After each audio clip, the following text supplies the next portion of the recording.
I'm Fernanda Lira, singer and bassist from Brazilian thrash metal band Nervosa. And what else? Do you want me to talk about myself? I am... Okay, yeah. I've been into metal since I was a child because my dad is a metalhead. And now I have this band and I'm living my dream. And we're playing London tonight for the second time. And it's Second time, and it's been great. it's all like a family. Everyone's like a family here. Exactly. I think actually metal makes you have like families everywhere, right? Because we're a global community. Wherever you go in the world, you're gonna have like some metalheads around and everything. And I love coming to London because I got some friends here, and I know the metal vibe like all England has because it was like where metal was born. So I just love playing here. I really feel at home and surrounded by a family. Okay, let's speak about this tour which you're doing. It's amazing, fantastic bill for a thrash metal fan. Oh, yeah. How's it been going till now? It's been going like a dream should be going. Because really, this is our third time touring Europe. We're always playing, we're always doing gigs, but smaller headlining dates. And this is our first big tour, it's our first one on a tour bus. It's the first one like supporting such huge bands every night like Flotsam and Destruction. Of course I love Enforcer, but like Flotsam and mainly Destruction, they influenced me a lot, and I would never dream of touring with them. How does it feel like touring with your idols? It feels amazing. I didn't know what to expect, and it's been just great. Like with playing every night with like big gigs that we wouldn't be able to play if we were by ourselves playing, because we're still a small band here in Europe. But now, like, these bands gave us the chance to be big around, like to play like nice venues and in front of a lot of people, Your nice crowds. Audience. Yeah. And like after the gigs, I can hang out with the guys. I drink like some wine with Schmier and stuff like that. It couldn't be any better, because Schmier, for example, is one of my dearest people. I love him so much. He's not only a huge influence on the band, but he helped the band a lot. Like, like just by supporting. For example, he personally invited us for this tour. So it means a lot to be touring with him and with all these guys. It's been a blast. It couldn't be any cooler than this. Yeah, I remember seeing Destruction at this same venue about 5 years ago. That's great. And exactly. And playing the Underworld, that was also another venue. Dream. Exactly.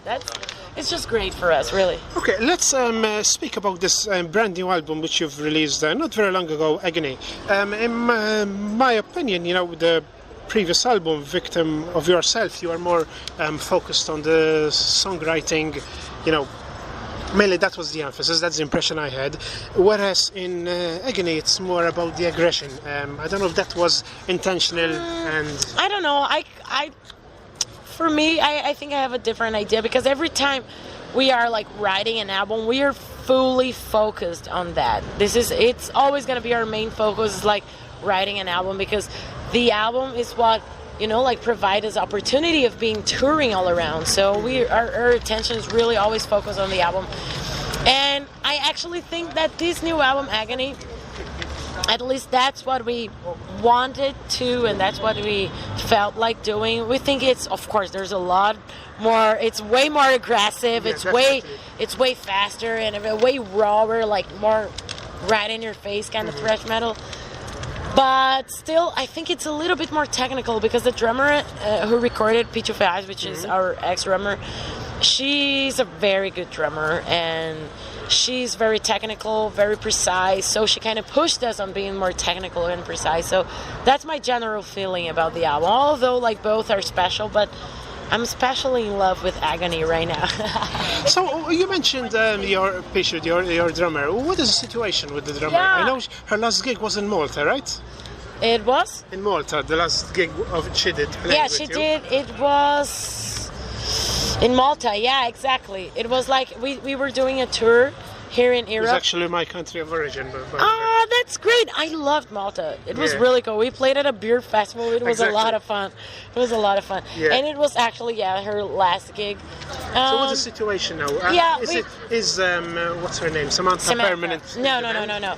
Because Pichu, she left the band like in the middle of the tour. Malta was her last gig, but she had left the band like 1 week before that. Like some days before that, actually. And she actually left the band in the middle of the tour, like 1 week before we were heading to Canada and the US for a tour. And we were desperate. Like, we can't cancel the tour. Like, what are you doing? She was like, I don't care. I'm just leaving. You find another drummer. And then, like, I spent 2 nights with no sleep. And then Tony Foressa from Municipal Waste, he recommended me Samantha, who's Canadian, and we were going to Canada. Oh, she's Canadian? She's Canadian. Okay. So we were going to Canada, and it was like very helpful. So she helped us in all that tour in Canada, in the US. She's helping, because she knew the songs already, she's helping out on this tour, but she's not permanent, because we really need someone, at least from South America, to make things cannot really easy. rehearse properly, I guess. Exactly, and also play gigs in Brazil, because you can't actually tour Brazil. You have to play like random gigs, so that's why we need someone. How come you can't? Close. Because of the distances, you can't tour? Yeah, and just the culture. Here you can play, in Europe you can play a gig on Tuesday. In Brazil, you can't. Oh, it's I just see. like, it's always like Weekends. Friday, Saturday, Sunday. Friday, Saturday, understand. so it's hard. So that's why we need a closer drummer. But still, we love Sam. She's really great, and she's helping us out a lot. Okay, I think in Agony it seems to be you seem to be angry about a lot of things. So can you tell me more about the themes, about the songs? Definitely. We are actually always kind of angry in our lyrics. It's actually not that we're angry. You can see that I'm pretty cool. I'm very okay.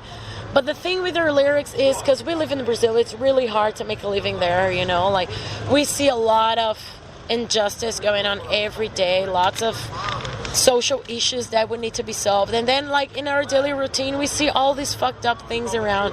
And what we do is, like, you know, like, kind of keeping it inside, and then when we have the chance to write our lyrics, then it's the time to express ourselves about all these things, to spit it out.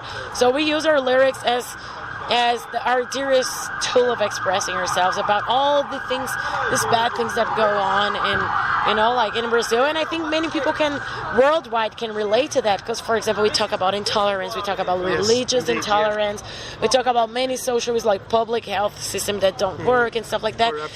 Corruption, that it's kind of everywhere. So we're specifically talking about Brazil, but many people all around can relate to that. Many other unfortunately, right? Yeah. You mentioned at the beginning your influences, how you started out. How much did the early Brazilian metal bands like Corzus, Vulcano, Sarcophago influence you as a musician and as a fan of metal? Yeah, they influenced a lot, especially some other bands, like for example Sepultura. Of course, you gotta mention them. Of course. They're like our biggest influence from Brazil, and also one very old school band that we love, which is called Ratos de Porão. Yeah. Ratos de Porão. Yes. Yes, we love them, and they really influenced us. Yeah. And they influenced us a lot on this album. At least my riffs and everything, they were there, like, to influence Now that me. I think of it, yeah. Especially the song we sing in Portuguese, Guerra Santa, of the new album. It's totally inspired by Ratos de Porão. At least from my riffs and everything, it's totally Ratos de Porão.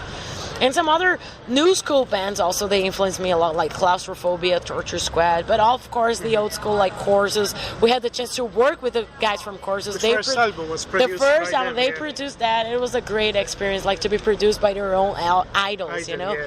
So yeah, in Brazil we got lots of awesome bands, and I'm not only inspired by them, but I'm really proud that they exist. Before you released the first album, you had already toured quite extensively, and not just Europe and America, I believe.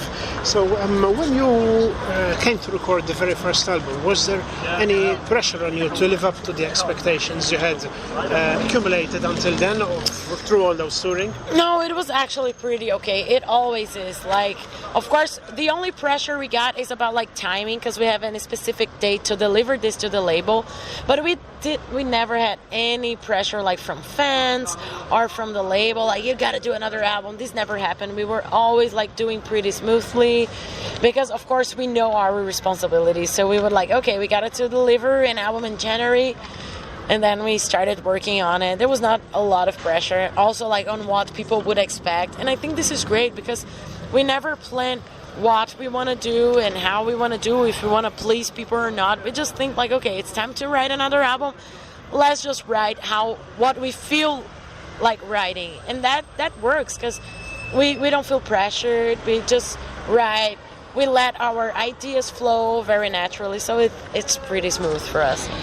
On the subject of touring again, I'm curious to know, the difference with playing at festivals like underground festivals like Obscene Extreme, compared with comparatively mainstream festivals like Headbangers Open Air, or So, is there, you think, any difference between the audience in those types of festivals? But not a lot, because I mean, most of the metalheads that go to the mainstream festivals, they also go to the smaller ones. So I think it's pretty much the same crowd. But when you talk about Obscene Extreme, that's a different story, because it's not because it's underground, because nowadays like everyone knows it, but it's just because like the craziest people go there. This is a very peculiar, awesome festival. Like the craziest people are around there. It was the first gig from our first ever European tour. It was just great. There were like naked people going on stage and stuff like that. So that's what it makes it special. There's always crazy people like around there.